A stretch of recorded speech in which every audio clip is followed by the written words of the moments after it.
Boa noite, sejam todos bem-vindos em mais um Evangelho no Lar. Uma boa noite, bom dia, boa tarde para quem vai assistir depois. Hoje nós vamos falar no capítulo 1. Ninguém pode ver o reino de Deus se não nascer de novo, no Evangelho segundo o Espiritismo. Mas como sempre fazemos, já contando com a nossa água ao nosso lado, água para aqueles nossos amores que possam estar enfermos, seja do corpo, seja da alma. Vamos nesse momento elevar o nosso pensamento ao Mestre Jesus, rogando a Ele, a esses benfeitores amigos que já se encontram conosco, o medicamento espiritual necessário, que seja derramado, que seja colocado nas nossas águas, a fim de que, no final, bebendo essa água com fé, possamos receber as bênçãos de que necessitamos. Te rogamos ainda, Mestre Jesus, por todos aqueles irmãos que se encontram em desespero, seja por esse vírus, seja porque ainda não compreenderam o verdadeiro sentido de estarmos aqui, encarnados. Ilumina, Mestre, a mente e o coração de cada um. Que a tua paz, que o teu amor, que a tua justiça e a tua bondade sejam constantes na nossa vida, no nosso cotidiano. Que possamos sempre, Mestre, nos perguntarmos nas situações mais difíceis que se apresentarem na nossa vida: o que faria Jesus se estivesse em meu lugar? E com certeza a melhor resposta virá, a melhor solução para os nossos problemas se apresentará. Obrigada, Mestre Jesus, e te convidamos, fica conosco em mais esse Evangelho. Muito obrigada, que assim seja. Então, vamos para a leitura do Evangelho de hoje. Nos diz assim: ninguém pode ver o reino de Deus se não nascer de novo, no capítulo 1 do Evangelho segundo o Espiritismo. Jesus, tendo vindo para as cercanias de Cesareia de Filipe, interrogou seus discípulos e lhes disse: que dizem os homens quanto ao Filho do Homem? Quem dizem que eu sou? Eles lhe responderam: alguns dizem que sois João Batista, os outros Elias, os outros Jeremias ou alguns dos profetas. Jesus lhes disse: e vós outros, quem dizeis que eu sou? Simão Pedro, tomando a palavra, lhe disse: vós sois o Cristo, o Filho de Deus vivo. Jesus lhe respondeu: sois bem-aventurado, Simão, filho de Jonas, porque não foi nem a carne, nem o sangue que vos revelaram isso, mas meu Pai, que está nos céus. Entretanto, Herodes, o tetrarca, ouvindo falar de tudo o que Jesus fazia, seu espírito estava em suspenso, porque uns diziam que João tinha ressuscitado de entre os mortos, outros que Elias tinha aparecido, e outros que um dos antigos profetas tinha ressuscitado. Então Herodes disse: eu fiz cortar a cabeça a João, mas quem é este de quem ouvi falar tão grandes coisas? E ele tinha vontade de vê-lo. Isso está lá em São Marcos, capítulo 6, versículos 14 e 15, e também está em São Lucas, no capítulo 9, versículos de 7 a 9. E no estudo sistematizado, que eu sempre gosto de pegar para nós, para nos auxiliar, diz assim: É possível concluir, através dessas passagens evangélicas, que os judeus conheciam a reencarnação? Inegavelmente. As ideias que tanto os discípulos como outras pessoas faziam em torno de quem teria sido Cristo, imaginando-o como João Batista, como Elias, Jeremias ou alguns dos profetas, nos levam a concluir que os judeus acreditavam na reencarnação. A ideia de reencarnação não surgiu com o Espiritismo e nem contraria os princípios do cristianismo. Os judeus já tinham noção desse fenômeno e o próprio Cristo a ele se referiu, mostrando que o espírito renasce em outros corpos.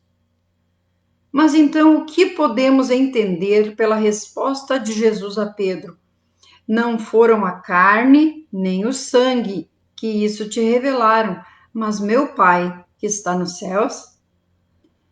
Que Pedro, por seu conhecimento e experiência, não poderia ter dado aquela resposta se a espiritualidade superior não o houvesse inspirado.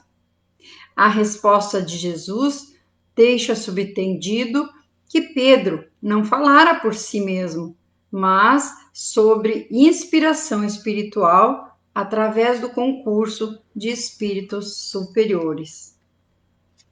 Quantas vezes nós falamos alguma coisa e dizemos, como saiu isso da minha boca? E a gente fala.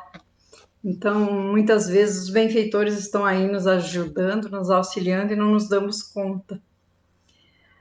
E aí no item 3 diz assim: após a transfiguração, seus discípulos o interrogaram, dizendo: por que, pois, os escribas dizem que é preciso que Elias venha antes? Mas Jesus lhe respondeu: é verdade que Elias devia vir e restabelecer todas as coisas. Mas eu vos declaro que Elias já veio e não o conheceram, mas o trataram como lhes aprouve. É assim que eles farão sofrer o Filho do Homem.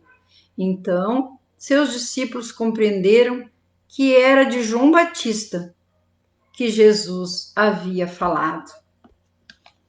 E aí, no estudo, nos ajudando, diz: nessa passagem, de que modo Jesus admite a existência da reencarnação, afirmando aos discípulos que Elias, o profeta, que haveria de vir para restabelecer todas as coisas, já viera e não fora reconhecido pelos judeus que lhe haviam dado tratamento cruel. Mas eu vos declaro que Elias já veio e eles não o reconheceram e o trataram como lhes aprouve. Como era comum naquela época maltratar aqueles que falavam de Deus. Qual a conclusão dos discípulos acerca de quem teria sido Elias? Eles entenderam que Jesus, ao afirmar que Elias já viera, admitia que João Batista era Elias reencarnado. Então, seus discípulos compreenderam que fora de João Batista que ele falava. O que se entende, então, por reencarnação? Reencarnação é a volta da alma, do espírito, à vida corpórea, mas em outro corpo, especialmente formado para ele e que nada tem em comum com o antigo. A reencarnação dos espíritos é o princípio conhecido por civilizações antigas, embora sob diferentes nomes. O Espiritismo passou a usar esse termo reencarnação, ou seja, a volta à carne, para evitar dúvidas e definir com precisão o fenômeno. Qual a finalidade da reencarnação do espírito? Propiciar-lhe, através de diferentes existências, oportunidade de expiar faltas anteriores e se melhorar progressivamente até que, limpo de todas as impurezas, não tenha mais necessidade das provas da vida corporal. A cada nova existência, o espírito dá um passo para adiante, nascendo do progresso. Como podemos interpretar a frase de Jesus, título da presente lição? Ninguém poderá ver o reino de Deus se não nascer de novo? Que, dada a imperfeição do homem, apenas uma vida não é suficiente para que ele consiga depurar o espírito. São-lhe necessárias, portanto, sucessivas reencarnações para que, através de diferentes experiências, ele progrida e tenha entrada no reino dos céus. Todos os espíritos são criados por Deus para a felicidade, mas, para experimentá-la, é necessário alcançar o progresso espiritual adquirido dia a dia no decorrer das múltiplas encarnações. Então, nós vamos evoluindo, nós nunca regredimos, nós poderemos ficar estacionados, mas regredir nós não vamos regredir. Tudo aquilo que nós já aprendemos, já evoluímos, fica no nosso arquivo do nosso espírito. Que ensinamento prático nos dá esta lição para o nosso dia a dia? Que a reencarnação é um ato da misericórdia divina em nosso benefício, pois nos possibilita reparar antigas faltas e avançar espiritualmente. Portanto, cada dia, cada instante da nossa vida deve ser ocasião de se fazer o bem, praticar a caridade, aprender e auxiliar o próximo, para que não percamos a oportunidade de progredir. A reencarnação é uma lei natural, portanto, divina, à qual estamos submetidos por misericórdia de Deus, com a finalidade de progredir espiritualmente e alcançar a suprema felicidade. Então, a importância da reencarnação para nós. E para não ficar dúvida sobre ressurreição e reencarnação. A reencarnação fazia parte dos dogmas judaicos sob o nome de ressurreição.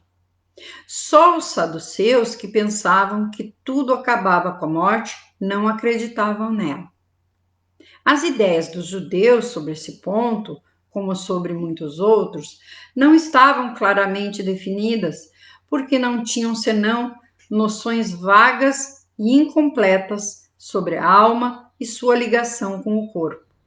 Eles acreditavam que um homem que viveu podia reviver, sem se darem uma conta precisa da maneira pela qual a coisa podia ocorrer.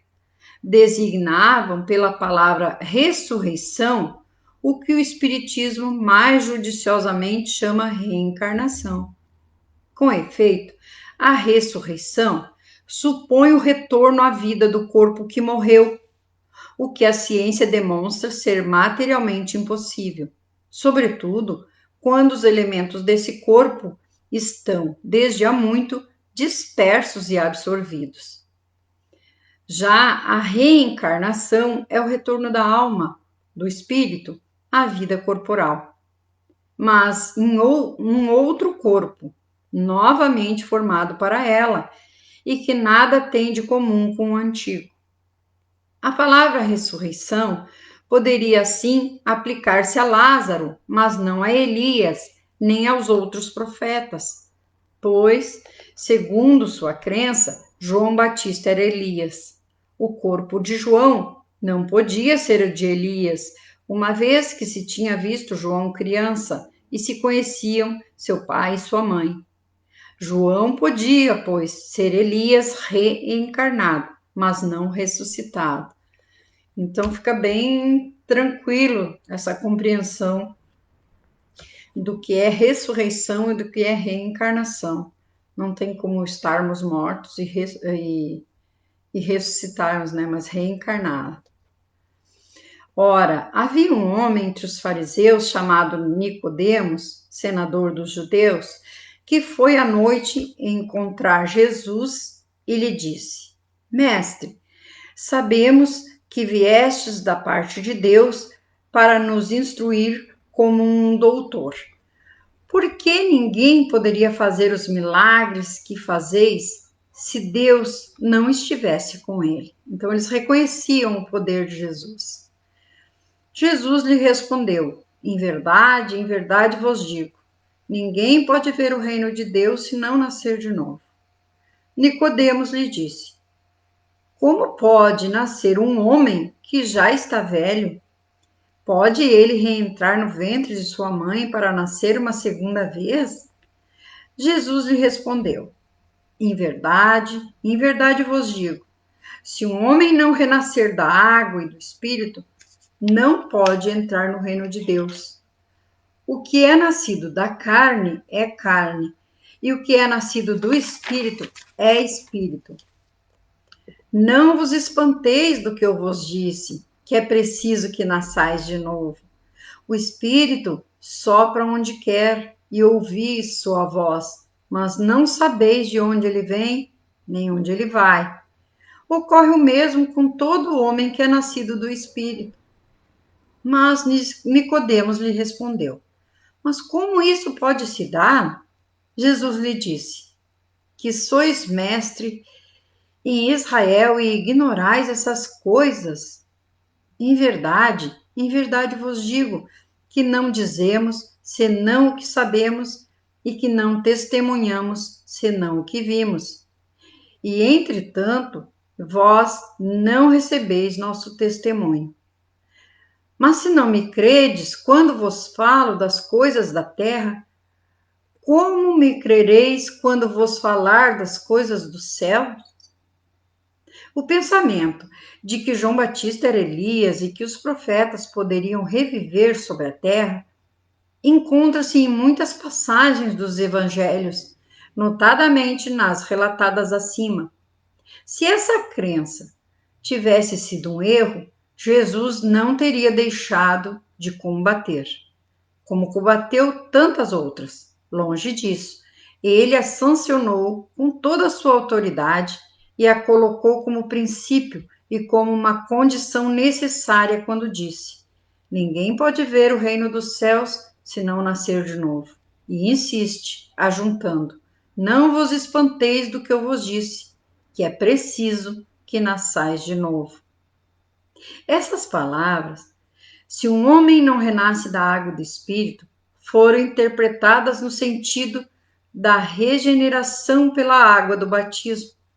Mas o texto primitivo trazia simplesmente: não renasce da água e do espírito, ao passo que, em certas traduções, a do espírito se substituiu pela expressão do Santo Espírito, o que não responde mais ao mesmo pensamento. Esse ponto capital ressalta dos primeiros comentários feitos sobre o Evangelho, assim como será um dia constatado sem equívoco possível. Para compreender o sentido verdadeiro dessas palavras, é preciso igualmente se reportar à significação da palavra água, que não era empregada na sua acepção própria. Os conhecimentos dos antigos sobre as ciências físicas eram muito imperfeitos. Acreditavam que a Terra tinha saído das águas e, por isso, consideravam a água como o elemento gerador absoluto. É assim que na Gênese está dito: o Espírito de Deus era levantado sobre as águas, flutuava na superfície das águas. Que o firmamento seja feito no meio das águas. Que as águas que estão abaixo do céu se reúnam em um só lugar e que o elemento árido apareça. Que as águas produzam os animais vivos que nadem na água e os pássaros que voem sobre a terra e sob o firmamento. Segundo essa crença, a água se tornara o símbolo da natureza material, como o espírito era o da natureza inteligente. Essas palavras, se o homem não renasce da água e do espírito, ou em água e espírito, significam, pois, se o homem não renasce com seu corpo e sua alma. Nesse sentido é que foram compreendidas no princípio. Essa interpretação, aliás, está justificada por essas outras palavras. O que é nascido da carne é carne, e o que é nascido do espírito é espírito. Jesus faz aqui uma distinção positiva entre o espírito e o corpo. O que é nascido da carne é carne, indica claramente que só o corpo procede do corpo e que o espírito é independente do corpo. O espírito sopra onde quer. Ouvi sua voz, mas não sabeis nem de onde ele vem, nem onde ele vai. Pode-se entender como o Espírito de Deus que dá a vida a quem ele quer ou a alma do homem, nesta última acepção. Vós não sabeis de onde ele vem, nem onde ele vai.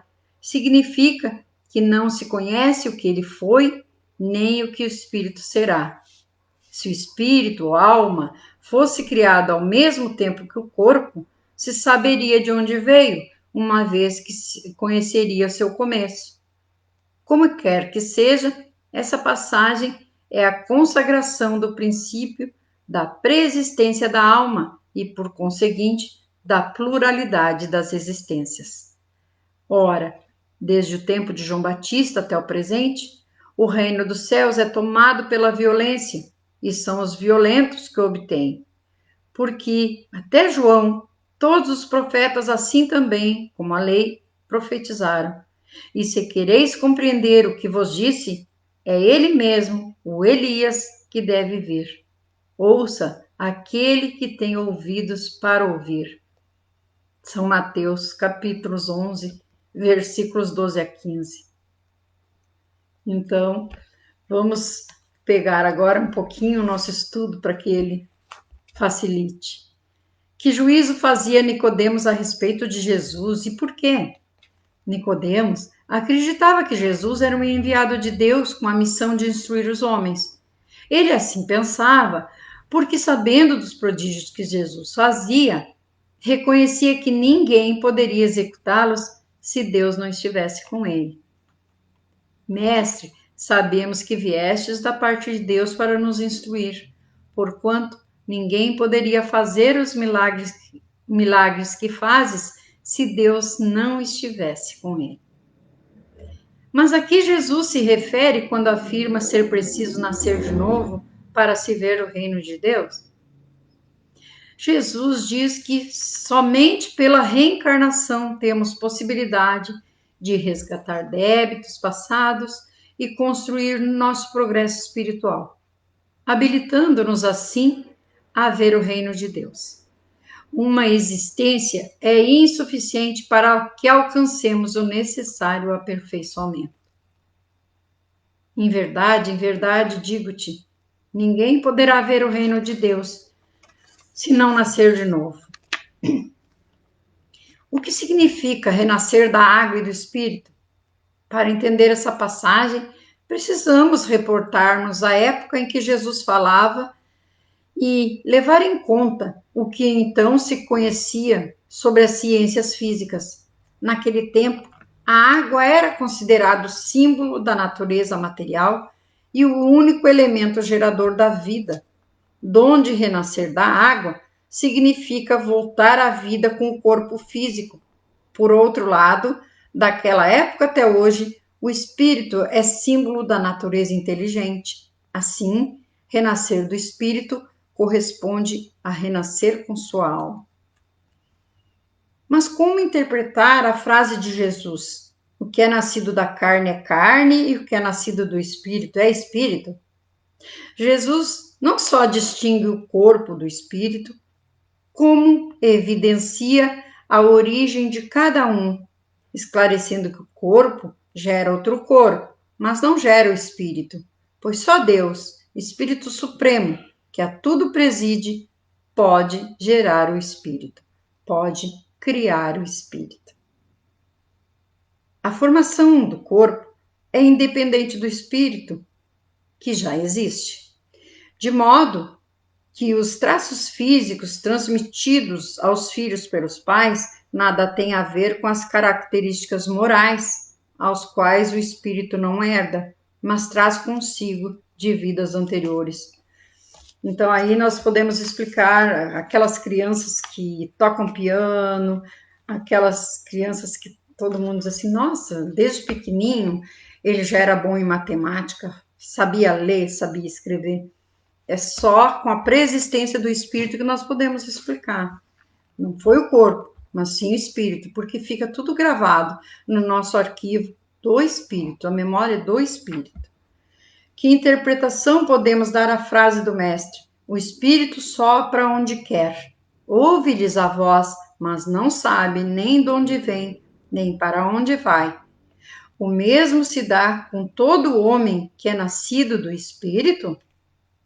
Podemos interpretá-la tanto em relação ao Espírito de Deus, que, sendo onipresente, está em toda parte e não o podemos localizar, como ao Espírito do homem, que, ao reencarnar, tudo esquece das existências anteriores, nada sabendo do que foi, nem do que virá a ser. Se o espírito ou alma fosse criado ao mesmo tempo que o corpo, saber-se-ia de onde ele veio, pois que se lhe conheceria o começo. Diante da surpresa de Nicodemos, ante tais ensinamentos, que acrescenta Jesus? Ele reafirma a verdade de suas palavras e a autoridade de seu testemunho, decorrentes da suprema sabedoria que detinha como espírito puro. Jesus não deixa dúvidas quanto à veracidade de suas palavras pertinentes à reencarnação do espírito ou pluralidade das existências, ao afirmar: não dizemos senão o que sabemos e não damos testemunho senão do que temos visto. Que lição prática tiramos destes ensinamentos? Que cada nova existência é ocasião de progresso que a misericórdia infinita de Deus nos concede, para que logremos alcançar mais rapidamente o seu reino. Cabe-nos administrar bem cada instante de nossa vida, devotando-nos à caridade e à prática do bem, à prática incessante do bem. Renasce agora em teus propósitos, deliberações e atitudes, trabalhando para superar os obstáculos que te cercam e alcançando a antecipação da vitória sobre ti mesmo no tempo. A importância dessas palavras de Jesus nos dá esperança, porque sabemos que Deus é um Pai justo e bom. Se o princípio da reencarnação expresso em São João podia, a rigor, ser interpretado num sentido puramente místico, não podia suceder o mesmo nessa passagem de São Mateus, que é inequívoca. É ele mesmo, o Elias, que deve vir. Não há aí nem figura, nem alegoria. É uma afirmação positiva. Desde o tempo de João Batista até o presente, o reino dos céus se toma pela violência. Que significam essas palavras, uma vez que João Batista vivia ainda naquele momento? Jesus as explica dizendo: se quereis compreender o que vos disse, é ele mesmo, Elias, que deve vir? Ora, João não sendo outro senão Elias, Jesus faz alusão ao tempo em que João vivia sob o nome de Elias. Até o presente, o reino dos céus é tomado pela violência, é uma outra alusão à violência da lei mosaica que ordenava o extermínio dos infiéis para ganhar a terra prometida, paraíso dos hebreus, enquanto que, segundo a nova lei, o céu se ganha pela caridade e pela doçura. Depois ele ajunta: ouça quem tem ouvidos para ouvir.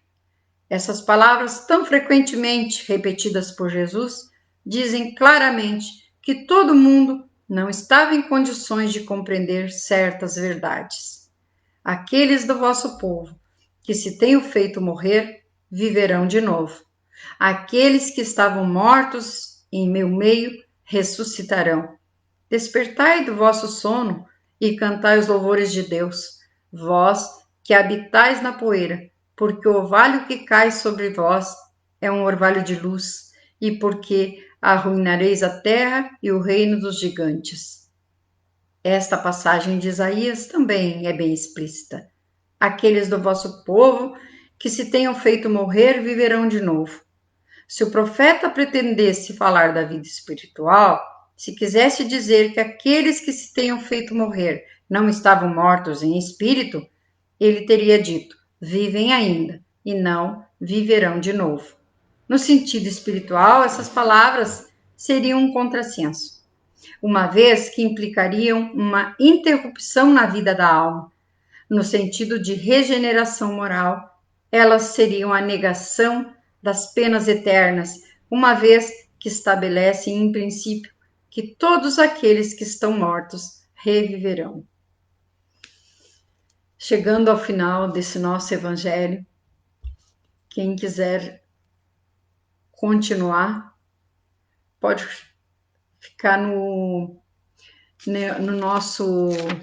capítulo 4, a partir do item 14, que tem o restante, que é muito importante para quem tem dúvidas sobre ressurreição e reencarnação.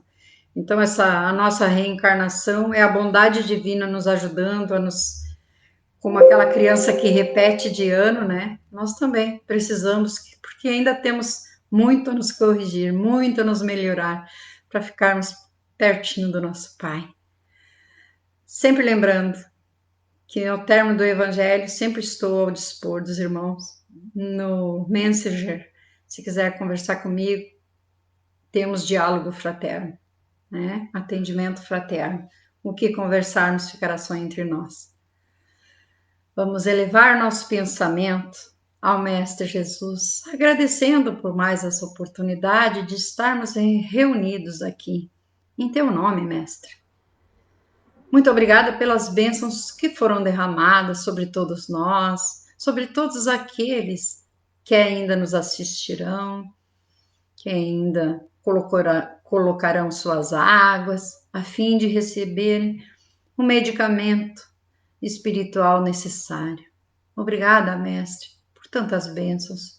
Obrigada pelos medicamentos que foram derramados sobre as nossas águas, na certeza de que, se bebermos com fé, as bênçãos chegarão até nós. Te pedimos ainda, te rogamos, Mestre, como eternos pedintes que somos, por todos os nossos irmãos que se encontram com Covid ou qualquer outra enfermidade, seja do corpo, seja da alma, que ao ter fé em Ti e te pedir o auxílio, sabemos que Tu jamais abandona. Sabemos, Mestre, que nenhuma oração fica sem resposta. E com essa certeza que te pedimos, ilumina o nosso caminho, ilumina os nossos passos, fortalece-nos nas aflições. Muito obrigada. Que tenhamos todos uma semana de paz, de união, de harmonia, restaurando a saúde de cada um. Muito obrigada. Que assim seja. Até o próximo domingo. Obrigada pela companhia. Um beijo.